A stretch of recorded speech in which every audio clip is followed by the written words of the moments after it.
kita bersama-sama mendengarkan ceramah tausiah sekaligus doa yang insya Allah akan disampaikan oleh Dr. Kiai Haji Muhammad Alwi MH Kasibimas Kementerian Kabupaten Luwu Utara. Kepada beliau kami persilahkan dengan hormat.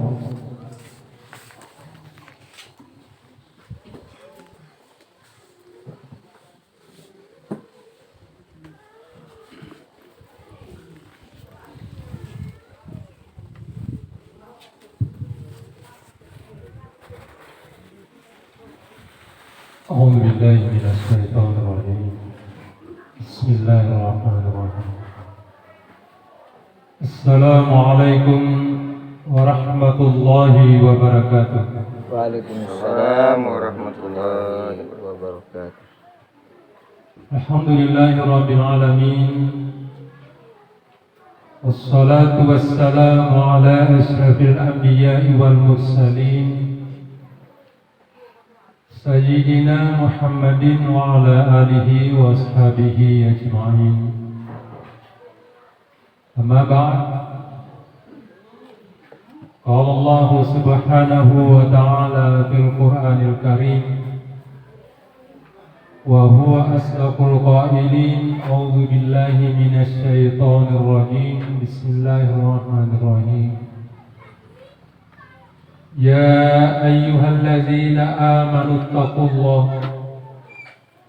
ولتنظر نفس ما قدمت لغد واتقوا الله إن الله خبير بما تعملون.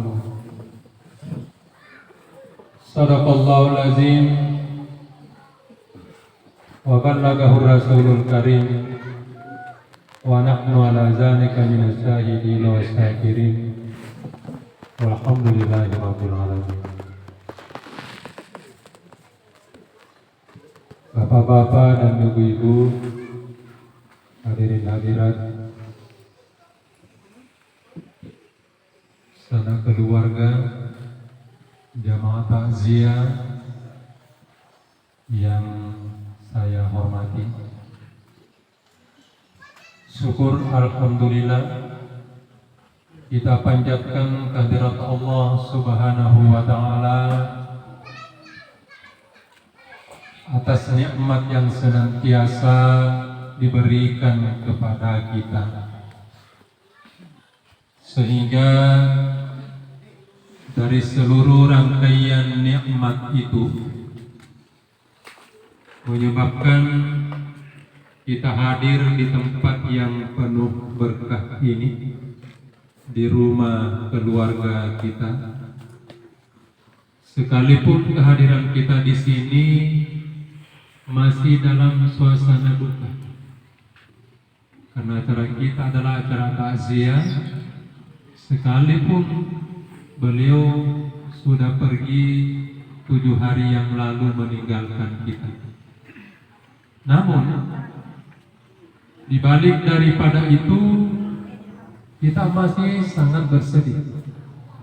Namun di balik daripada kesedihan itu masih cukup banyak nikmat Allah yang sangat patut untuk kita syukuri bersama.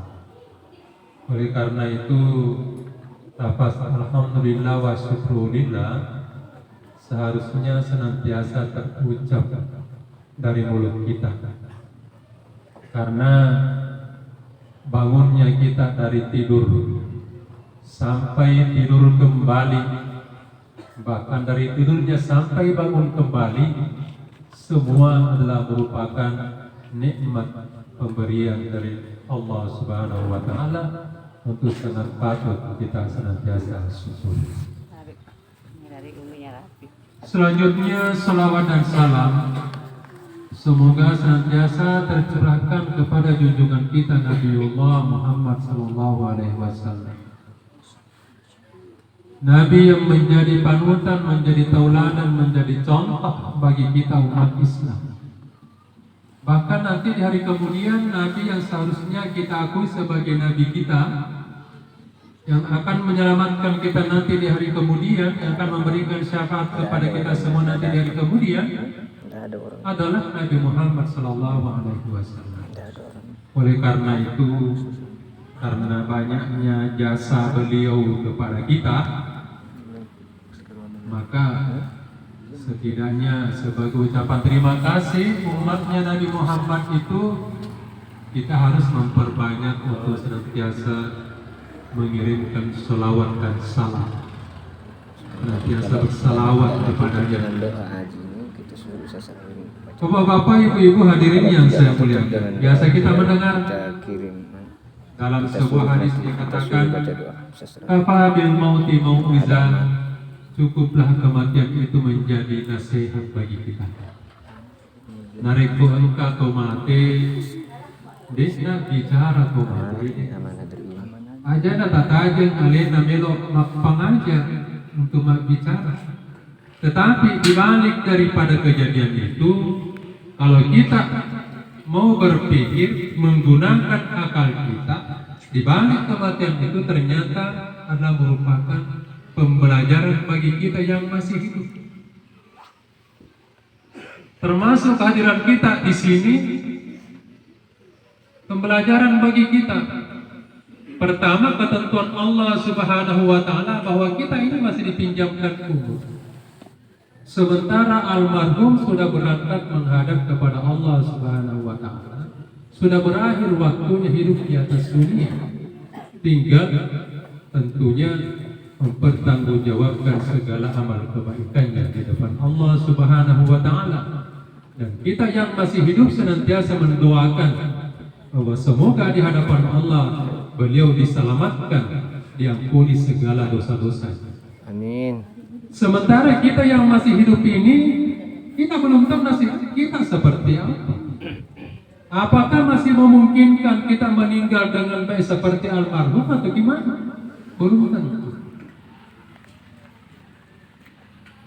Oleh karena itu, maka kehadiran kita di tempat ini juga menjadi sebuah pertanda bahwa Allah memberikan kesempatan bagi kita yang masih hidup.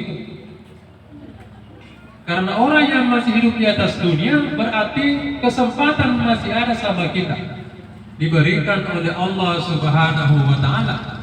Kesempatan untuk apa? Seharusnya disadari, kesempatan untuk memperbaiki amal perbuatan. Kita harus perbaiki hablum minallah wa hablum minan nas.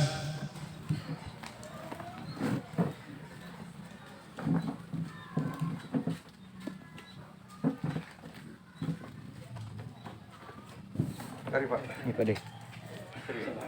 Waalaikumsalam warahmatullahi wabarakatuh.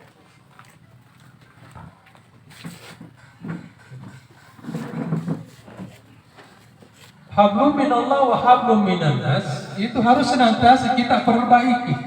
Hubungan kita dengan Allah, hubungan kita dengan sesama manusia tidak bisa lepas dari situ. Dan kalau keduanya ini sudah bagus, hubungan dengan Allah bagus, hubungan dengan sama manusia itu bagus, insya Allah kita akan selamat. Kita akan selamat dunia, selamat akhirat. Kalau toh memang sudah tiba saatnya kita juga akan menghadap kepada Allah Subhanahu wa Ta'ala. Karena kita tahu kullu nafsin za'iqatul maut, bahwa setiap yang bernyawa pasti merasakan yang namanya kematian. Cerita tentang ajal itu adalah ketentuan yang diberikan kepada seseorang. Kita tidak tahu rahasia Allah Subhanahu wa Ta'ala siapa yang duluan, siapa yang di belakang. Cuma yang kenyataan itu almarhum sudah berangkat, kita masih hidup. Tapi di belakangnya itu siapa lagi? Wallahu a'lam. Allah yang punya rahasia di balik daripada itu. Oleh karena itu maka begitu masih ada kesempatan diberikan kepada kita harus perbaiki hablum minallah kita. Kalau masih memungkinkan keadaan ada dosa kita lakukan, usahakan supaya percepat kita bertaubat. Karena tidak ada jaminan bahwa kita akan dipanjangkan umur kita. Dalam sebuah ayat dalam surah Ar-Rum ayat 45 masalah Allah berfirman, Allahul ladzi halakakum min dha'fin thumma ja'ala min ba'di dha'fin quwwah thumma ja'ala min ba'di quwwatin dha'fan wa syaitan wa yakhluqu ma yasha' wa huwal alimul qadir. Artinya Allahul Lazi, Allah yang telah menciptakan kita. Halakakum min dha'fin, menciptakan kita dari sesuatu yang lemah. Seharusnya kita ini manusia sadari diri kita hidup di atas dunia ini. Karena biasa kalau kita sudah hidup, dalam kehidupan kita Allah memberikan banyak fasilitas. Mungkin kita dikasih kekuatan, kesehatan, mungkin kita dikasih harta yang banyak, mungkin kita dikasih pangkat yang tinggi. Itulah merupakan fasilitas pemberian dari Allah Subhanahu wa Ta'ala. Tentu kehendak Allah Subhanahu wa Ta'ala, fasilitas yang diberikan itu dimanfaatkan ke dalam yang benar. Pakai guna iro fasilitas yang kena beriang yang kuangiri lalu anumali cingi. Jangan sebaliknya yang terjadi karena ada fasilitas dari Allah Subhanahu wa Ta'ala sehingga menimbulkan kesombongan di dalam diri kita. Sehingga muncullah biasanya begitu. Kapan nasogi cete ale dari bandingkan ni bali bolana na pandang ente ni bali bolana. Kapan reverend dicete pangka dibandingkan di si kampuna na pandang ente di si kampuna. Padahal seharusnya kita berterima kasih kepada Allah Subhanahu wa Ta'ala di saat kita diberikan hal-hal kelebihan itu. Nawereki asogir, nawereki pangka, nawereki awatan, alhamdulillah bang pakereta ye. Tapi pakai guna dia rumah dicengi, tulungi pada tarupat. Nareko macaki pak guri pada tarupat tahu. Nareko mawataki tulungi pada tarupat tahu. Nareko masogi ki bantu ira to kasih. Itu maunya seperti itu. Kenapa? Seharusnya kita sadari semua kembali ke dasarnya. Bahwa Allah itu menciptakan kita dari sesuatu yang lemah. Tidak ada orang diciptakan begitu kuat memang. Tidak ada. Coba perhatikan. Begitu orang dilahirkan, apa yang terjadi? Allahu akhrajakum min butun ummahatikum la ta'lamuna syai'a. Allah yang mengeluarkan kamu dari perut ibu kamu dan tidak ada yang kau tahu sedikit pun tidak ada ilmu, tidak ada sama sekali. La ta'lamuna syai'a. Coba lihat, begitu lahir dalam keadaan telanjang, apa kemampuannya? Enggak ada. Seandainya tidak ada kasih sayang yang diberikan kepada kedua orang tua kita, kepada keluarga kita, tidak mungkin manusia bisa hidup bertahan di atas dunia ini. Masih penting Pak, sebenarnya lebih kuat binatang ketimbang kita. Coba kalau manusia begitu dilahirkan, berapa hari butuh bantuan. Kalau tidak dikasih tetek tidak mungkin mandi. Itulah Allah memberikan insting kepadanya. Anak yang kecil itu jika dia lapar dia menangis. Nigat pak gurui maka nareko maluhu kok kelak kok dia nggak pak guru. Tanya dong pak guru tanya pak guru. Maka dia anak nareko maluhu kelak kok habis pemisah. Tidak. Ini pak guru. Allah Taala pak gurui. Insting yang diberikan kepada begitu dia nangis atau Indona malupu itu kapan anakmu lagi anak dalam supaya terjalin ini. Allah menolong itu, Allah yang menolong kita bukan pemberian dari siapa-siapa. Allah yang menolong sehingga ini bisa betul. Beda dari kolo-kolo biasa lahir jadi dari sapi atau kabimbe jadi ide tanah suwat ini lari. Kan gitu biasa, langsung lari. Bisa cari makanan? Sudah bisa. Kalau manusia, ya jasa kan langsung lari tangan. Kamu dia gagah. Terakhir di situ nak buat ini joka-joka. Lamanya dipelihara itu baru bisa. Yakinlah kita manusia, jangan sama sekali timbul kesombongan dalam diri kita. Tidak ada apa-apanya kita itu. Dari kecilnya, kasihan lemahnya ini orang dipelihara. Oleh karena itu makanya seharusnya bagi kita ini manusia hidup di atas dunia, yang paling berjasa dalam diri kita adalah orang tua kita. Karena itulah yang memelihara kita dari kecil. Seandainya bukan jasanya, bisa apa kita ini? Selanjutnya, setelah itu kita tumbuh, ya kan? sudah menjadi remaja, alhamdulillah. Itulah yang dikatakan tadi, wa ja'ala min ba'di dha'fin quwwah. Tadi diciptakan dalam keadaan lemah, sangat lemah. Tapi ternyata pertumbuhannya sangat lama, lagi 10 tahun baru bisa apa? Nah, kalau sudah sampai umur 20 tahun ke atas, itu sudah memuncak nih kekuatannya. Itu tadi wa ja'ala min ba'di dha'fin quwwah. Setelah dijadikan dia lemah menjadi kuat. Itulah pertumbuhan manusia. Tumbuh menjadi kuat. Wajar. Jadi umur sampai umur 30 tahun itu masih. Nah, maka perintah agama di sini, di saat masih kita kuat, gunakanlah kekuatan itu untuk memperbanyak amal ibadah kita. Jangan disalah tafsirkan, kan karena itu biasa kita dengar makanya mumpung kita masih muda.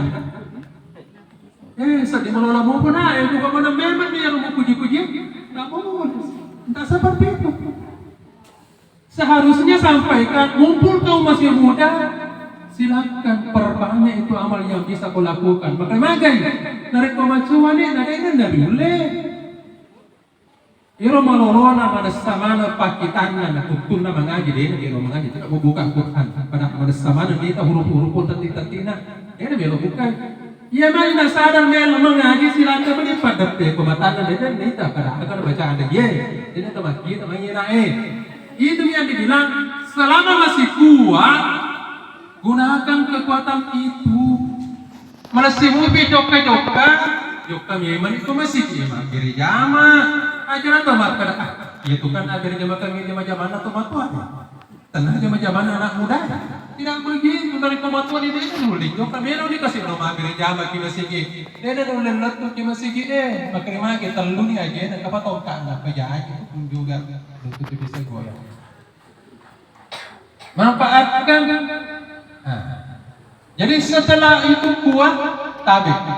Ada lagi sambungannya ayat itu. Wa ja'ala min ba'di quwwatin da'fan wa syai'an. Ternyata setelah menjadi kuat, Allah menjadikan lemah kembali dan berubah. Ini reko malampe umurnya yaitu tawe, dari kupura nih puncak kekuatannya. Jangan diharap dimakan pada bawah tak rumah tu itu. Pada capu ya tuh kekuatannya, yakinlah itu tambah habis itu kekuatan. Jadi kalau datang nih patampana puangnya, undangan Allah sama kita dalam fisik kita kan ini banyak tanda-tandanya sebenarnya. Patampana sunna Allah Ta'ala. Cuma kadang ini rupa tawajan dari paham. Kalau dalam tubuh kita sudah berubah fisik dari kuat tadi menjadi lemah, kan kita tahu itu. Betulnya wata-wata sedikit. Kenapa makin hari makin loyo kurasa saya ini? Yakin itu turun itu. Dan jangan tunggu lagi berikutnya makanya kurasi matu malam matu atas itu tidaknya itu tidak ada itu. Tidak ada di semuanya ayat tadi. Sampai di situ tadi dafan wa syaiban. Sampai di situ. Makanya kalau ketemu seseorang biasa kan begini ada apa namanya? Kadang kalau ketemu lama baru kita ketemu biasa ada main-main. Maka ada pada merolobak kisah di Wita, ya kan? Gitu. Biasa begitu tuh. Pada yang merolobak tuh. Nah gitu itu. Tidak ada begitu. Masa kalau dulu pernah itu tuh baru memuda kembali cerita mate itu basa-basi gitu. Jangan dipercaya. Kalau sudah mulai berubah tabe, ini rambut sudah mulai dua warnanya, biar diapakan ini Pak, dismer berapa kali tetap muncul lagi dan bertambah banyak. Tidak usah dihiraukan itu, biarin saja begitu. Memang sudah begitu. Iya. Begitu juga mata sudah berubah, gigi sudah berubah. Itu waktu kita masih kecil, gigi kalau rontok giginya masih bergembira itu. Kenapa? Karena mau ada gantinya. Tapi kalau tua nih jatuh gigi kita, jangan begitu tunggu lagi mau tumbuh kembali. Pasti tidak mungkin itu. sampai habis nanti itu. Biar pakai yang palsu, untuk gantinya tidak bakalan sama dengan yang aslinya, karena kekuatan sudah dicabut oleh Allah Subhanahu wa Ta'ala. Oleh karena itu maka seharusnya bapak-bapak dan ibu-ibu kita sadari semua, itu masih kita bersyukur jika Allah masih memberikan tadi jenjangnya ini. Ya, jenjangnya ini dari lemah menjadi kuat, kuat menjadi lemah kembali. Yang tidak dikehendaki itu biasanya tidak sampai lemah kembali, dia sudah meninggal. Karena namanya ajal rahasia Allah Subhanahu wa Ta'ala. Betapa banyak kita dapatkan orang tua sakit-sakitan di rumahnya, banyak itu biasanya lama sekali dipelihara di rumah, kasihan, tidak meninggal. Tapi kita juga tidak mau doakan supaya mati, nah juga tetap dipelihara, kasihan, dipelihara. Sementara ada anak-anak tetangga kuatnya apa dia tidak sakit tiba-tiba meninggal, banyak sekali terjadi begitu. Itu yang namanya ajal rahasia Allah. Jadi jangan kayak bilang, oh saya kan masih muda, kita ini duluan kalau kita tua mikir. Tidak ada begitu, tidak ada jaminan bilang ini yang lebih tua duluan mati ketimbang saya yang masih muda. Tidak ada, karena itu adalah ajal rahasia Allah. Apalagi kondisi sekarang, kondisi sekarang kalau mungkin dulu kita ingat orang-orang tua dulu, kalau ada orang meninggal kita dengar, dengar itu lama mina sakit tuh meninggal. Sekarang tiba-tiba kita ada informasi, innalillahi wa inna ilaihi raji'un, meninggal lagi apa penyebabnya? Atau apa? Pokoknya cerita ini, pokoknya ambil kesimpulan itulah sampai ajal. Oleh karena itu maka kalau cerita tentang ajal, kita ini semua manusia seharusnya bersiap. Bersiapnya itu apa? Menghadapi ajal bukan berarti bahwa bersiap menghadapi ajal itu adalah bagaimana ada baca-baca bisa menghadapi malakul maut. Tidak perlu itu. Tetapi persiapkan diri tentu dengan amal-amal kebaikan. Kalau kita punya amal kebaikan yang banyak, begitu datang panggilan Allah, maka kita siap untuk menghadap kepadanya. Kenapa? Karena di saat datang ajal, la yastakhiruna sa'atan wa la yastakhirun. Tidak bakalan akan maju dan tidak bakalan mundur yang namanya ajal. Jika tiba saatnya, maka dia pasti akan membawa kita menghadap kepada Allah Subhanahu wa Ta'ala. Bapak-bapak dan ibu-ibu hadirin yang saya muliakan, terkhusus kepada keluarga kita, keluarga dekat almarhum Haji Muhammad Idris, bahwa kepergian beliau adalah merupakan ketentuan dari Allah Subhanahu wa Ta'ala yang tidak mungkin kita bisa hindari. Baik tempat, waktu, dan penyebab kematiannya, yakinlah bahwa itulah merupakan ketentuan dari Allah Subhanahu wa Ta'ala. Yakin Pak? Sebenarnya beliau kan begini, itu kita hidup di atas dunia. Kalau ada orang sakit, jangan disalah tafsirkan. Kemungkinan orang sakit itu kalau dia sakit sebelum dia meninggal, kemungkinan dia dicuci dosanya. Karena orang sakit dikasih sakit, kalau ada orang dikasih sakit dan dia sabar terhadap penyakit yang dia derita, diampuni dosanya. Jadi kalau ada orang dikasih sakit lama, terima aja. Pasrah kepada Allah Subhanahu wa Ta'ala. Jangan manuk-manuk, karena biar manuk-manuk sakit dikit juga. Pasrah kepada Allah, tapi pasrah aja di sini. Tapi kita berusaha berikhtiar cari obatnya, kan gitu. Tetapi sekali kita cari obatnya, kalau memang sakit tetap terasa, mau diapa? Itulah pemberian dari Allah. Kalau kita sabar, Allah mencuci. Tapi beliau ini hampir dikatakan pernah sakit, tapi tiba-tiba beliau begitu meninggal, tidak disangka-sangka, kan istilahnya begitu. Maksudnya pernah dia sakit tapi sembuh, kemudian tiba-tiba dipanggil oleh Allah Subhanahu wa Ta'ala sampai mengagetkan kita semua. Terus terang, termasuk Saya ditelepon sama kepala kantorku, karena begitu kepala kantorku dengar, yang pertama telepon adalah saya. Ada kabar begini, saya langsung telepon ke Pak Ilyas. Pak Ilyas ternyata belum dapat berita, belum tahu. Dia bilang tadi di kantor saya masih bersama, cerita di kantor masih ini masih. Saya bilang ada begini, cari tahu, dapat. Ya itulah yang mengagetkan kita. Tapi saya berkeyakinan begini, almarhum ini karena memang sudah lama sakit, istilahnya dia sabar menghadapi sakitnya, lama. Dengan berbagai macam penyakit itu dia sabar menghadapi penyakit. Insya Allah, Allah itu ampuni dosa-dosanya selama perjalanan itu. Dan kita yakin bahwa Allah itu mau bersihkan dia sampai dia akan meninggal dunia. Jadi kadang juga kita itu sebagai manusia biasa salah paham. Kadang begini, dia bilang itu waktunya dia hidup, ada orang waktunya dia hidup, rajin sekali ke masjid, rajin sekali beribadah, rajin sekali begini.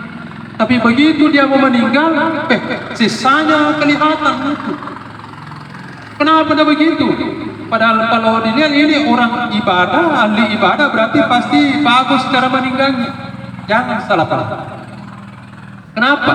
Karena ada kemungkinan dibalik daripada itu, ini orang yang mau meninggal masih ada dosanya sedikit.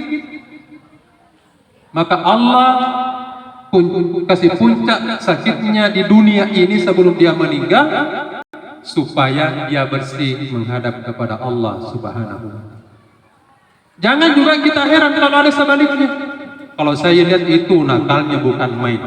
Segala dosa dia perbuat, dia pesina, dia pecandu, dia pokoknya semua kejahatan ada semua di situ. Tiba-tiba meninggal, tiba-tiba dia meninggal katanya. Bagus sekali kematiannya. Jangan juga langsung menerka kita begitu bahwa itu ada nilainya baik. Kenapa? Karena jangan sampai memang Allah ingin menyiksa ini orang. Kemungkinan masih ada baiknya di dunia ini. Allah mau habiskan baiknya ini. Masih mati nanti pokoknya neraka di tempat. Makanya dikasih semua kesenangan di atas dunia. Bersenang-senang terus. Jadi jangan heran. Itu juga orang kalau dilihat jeleknya aja itu akhlaknya apa senang-senang terus, itu rezekinya banyak. Sebenarnya mungkin Allah memberikan itu di dunia. Sementara orang yang beriman, yang rajin beribadah, kenapa susah? Kenapa begini? Kita harus berhusnuzan kepada Allah Subhanahu wa Ta'ala, bahwa dibalik daripada itu semua pasti ada hikmah. Jadi kepergian almarhum kita semua sebenarnya kehilangan. Jadi bukan cuma kehilangan keluarga yang ada di rumah ini. Ya sekalipun kita tahu bahwa tentu yang lebih terpukul merasa sangat kehilangan adalah tentu yang ada di rumah ini. Kenapa? Karena kesehariannya setiap hari, setiap saat dia lihat dengan mata kepala.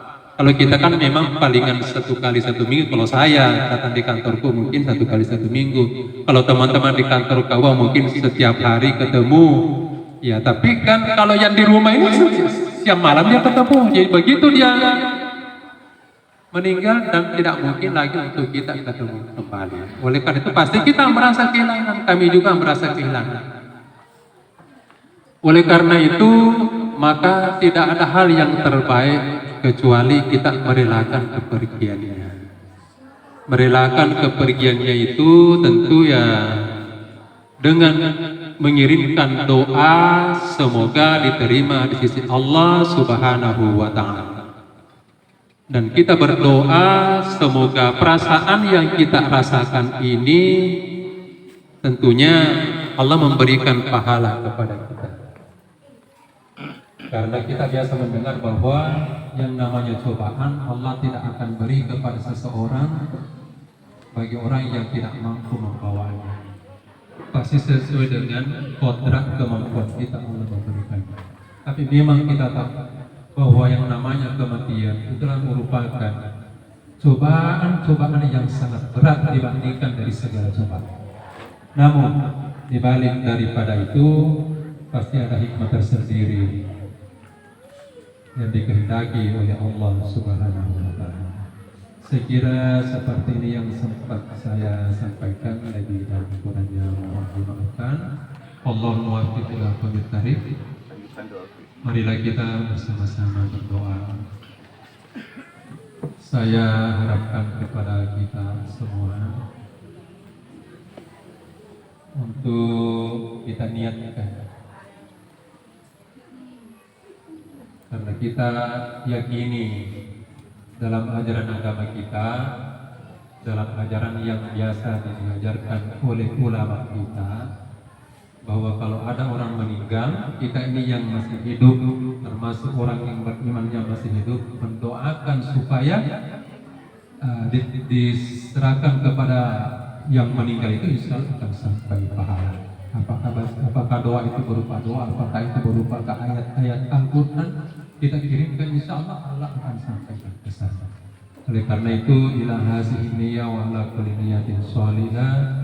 Al-Fatihah. Al-Fatihah. Bismillahirrahmanirrahim.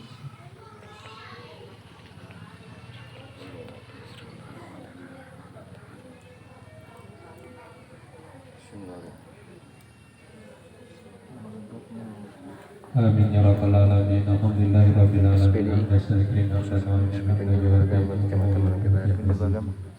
ya Rabbana lakal hamdu kama yanbaghi li jalali wajhikal karim wa azimi sultanik. Wassalatu wassalamu ala asyrafil anbiya'i wal mursalin wa ala alihi wa sahbihi ajma'in. Allahumma antas salam wa minkas salam, alayka ya rabbus salam. وهينا ربنا بالسلام علينا الجنة بالسلام وبارك ربنا وتعالى يا سيدنا. اللهم إنا نسألك سلامة في الدين وعافية في الجسد وزيادة في العلم وبركة في الرزق والموت ورحمة من الموت ومغفرة بعد الموت. اللهم هون علينا في سكرات الموت ونعمة الموت. اللهم اغفر له وارحمه وعافه واعفه واكرم نزله ووسع مدخله. Rabbana atina fid dunya hasanah wa fil akhirati hasanah wa qina adzabannar. Subhana rabbika rabbil izzati amma yasifun wa salamun alal mursalin walhamdulillahi rabbil alamin. Assalamualaikum warahmatullahi wabarakatuh.